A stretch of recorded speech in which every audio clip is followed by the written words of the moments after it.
Hey everybody, Drummer Ruben here once again. Just wanted to give you a little update on my Sony SVS living room home theater system. Now this is not at all a dedicated home theater room. This is a multi-use space that is used for watching movies, watching regular TV, listening to music, practicing music, and even a home office for when I work from home. It doesn't have the dedicated theater seating, doesn't have all the dedicated theater lighting and all the fancy stuff that you see on people's tens of thousands of dollar home theater videos. All of this gear was bought piece by piece on the used market for a fraction of the price that it would have been new. And one of these days I will have the real dedicated home theater room. But until then, I'm really happy with what I have going here, and I continue to upgrade it over time. Come on, let me show you. So as you can see, I don't have a massive TV. This TV is the Sony XBR55X800E. It's a Bravia 4K TV made in 2017, 55 inches. Not huge, but this room is only 10 by 20, so it's plenty big enough for this space. I may end up getting a larger TV one day, but as for now, I'm really happy with this. I do use this for my home office as well, so a TV much bigger than that would be a little bit awkward to look at a computer screen on. Now over here to the left side is my AV system. Now this rack is full of components that I compiled one after another over a long period of time. Some of them have been bought and replaced over time because I upgraded. Let me show you what's in here. The first piece of gear to talk about is my Sony STR-DN1080 AV receiver. Now this thing was made in 2017, same year as my TV, and it pairs perfectly with it. Everything syncs up nicely via the HDMI ARC, so volume and everything is controlled straight from the TV. Now all of my other components are plugged into this, and they come out the speakers from here. This is a very, very good receiver. I've been so happy with this. I have had older receivers that were ES that were more expensive when they came out, and in the end, this one sounds better. It just has a more dynamic, more crisp, more accurate sound than any receiver I've had so far, including my former ES receivers. This thing is amazing. Now, next in line, I have my Sony CDP-69ES CD changer from 1992, and it still works perfectly. I love to listen to CDs because of the excellent sound quality, and they never go bad. I know a lot of people talk about disc rot and that kind of thing. Well, I have never experienced anything like that. Maybe it's because I live in a dry climate. Next in line, I have my DVD changer. This is a Sony DVP NC800 from 1992. Again, still works perfectly. Sony made some really good gear back in the day, and they still do. Now down underneath that, it's my Sony TC WR350Z dual cassette deck from 1997. This thing still works perfectly as well. I have had to do some work on it once or twice, fixing belts and that type of thing. That's totally normal for a cassette deck of this age. I'm just glad to have a cassette deck that actually works because I love listening to my old cassettes. Now down underneath there, you can barely see it, but I have the Sony UPB X800 4K UHD Blu-ray player from 2017. That's this piece here. Now this one is a player that will play any type of disc. It'll play everything from a CD, DVD, Blu-ray, or a 4K UHD disc. It'll do it all, and it does it very well. Very happy with this one. I could actually get rid of all my other disc players and just have this one, but I like having all of them. Now underneath that is a DVD recorder, the Sony RDR-GX355. That was made in 2009, and it just records DVDs.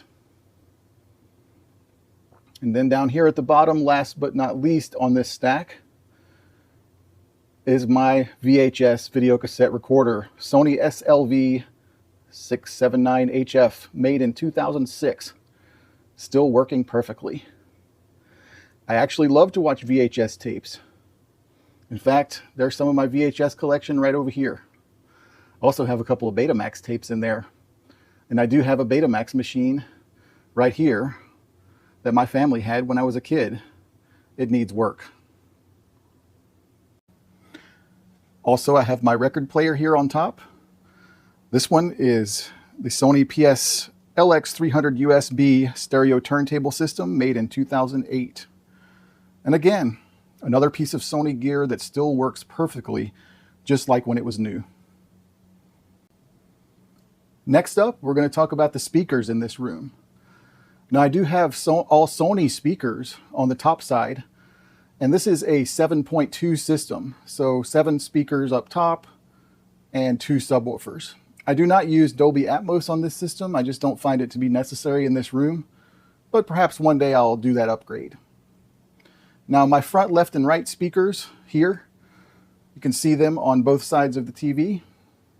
Those are the Sony SSB 3000. They're a bookshelf speaker, and as you can see, I have them sitting on a bookshelf right there above my Nintendos. So here's what these look like without the speaker grills on. You have an 8-inch Kevlar woofer in there.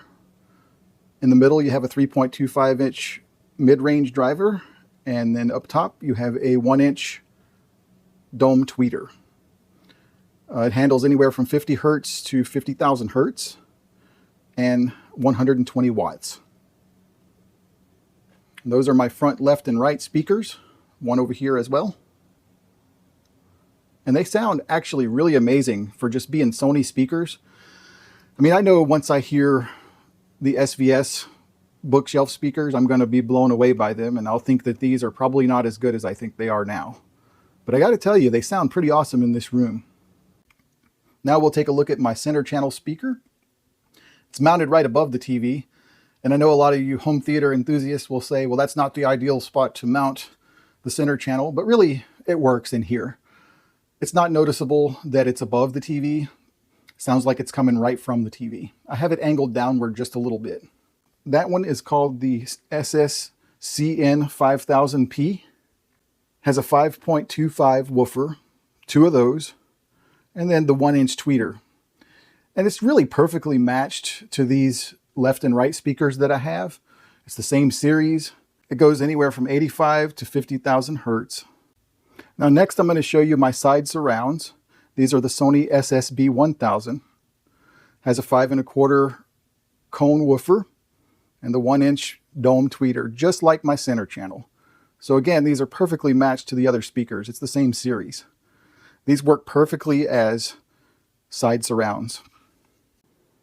Next, I'll show you my rear surrounds, or Zone 2 speakers. Depending on what I'm listening to, these either act as rear surrounds or as a second zone of just 2-channel left and right. So these are the Sony SF5000 3-way floor standing speakers. So here's what this one looks like without the speaker grill. It has an 8-inch woofer, then a 3.25-inch cone, and the 1-inch dome tweeter. Handles 150 watts and up to 50,000 hertz. So again, this is the same series as all my other speakers, so it matches perfectly to them. Especially when I'm listening to music, these work great as a Zone 2. So I listen to Zone 1 and 2 at the same time, and that turns on my bookshelf speakers and these as left and right. And they sound pretty incredible, especially with the piece that I'm about to show you next. Now, right down here at the bottom, we have my favorite part of the whole system. These are my subwoofers, the SVS SB2000. These are not the Pro model, they're the regular SB2000s. They are a sealed box, and they are very loud and very deep. These things have pretty amazing specs. It goes all the way down to 19 hertz, gets all that really deep bass. You even get 2 to 3 hertz deeper than that in a small room like this. It has a front-firing 12-inch driver. So here's what they look like with the speaker grills off. These are very large speakers. They're 12s, and they hit hard.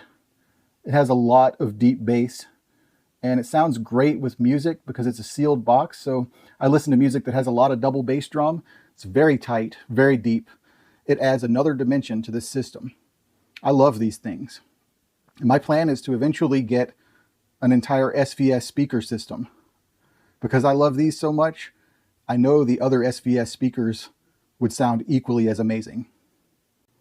So in this room, my seating position is generally right here. So it's only maybe 8 feet away from the TV. So you can see my front, left, and right and center channel speakers there. You can see my subs right here. My surrounds left and right are there and there. And then my rear channel left and right are over here and over here. So I do use 7.1 for this room most of the time for movies. For anything that's 2-channel, I split it between left for all of this side and right for all of this side. So you pretty much have 6 speakers in stereo. I'm very happy with this system. That's about all I've got for you today. Thank you so much for watching this video, and rock on.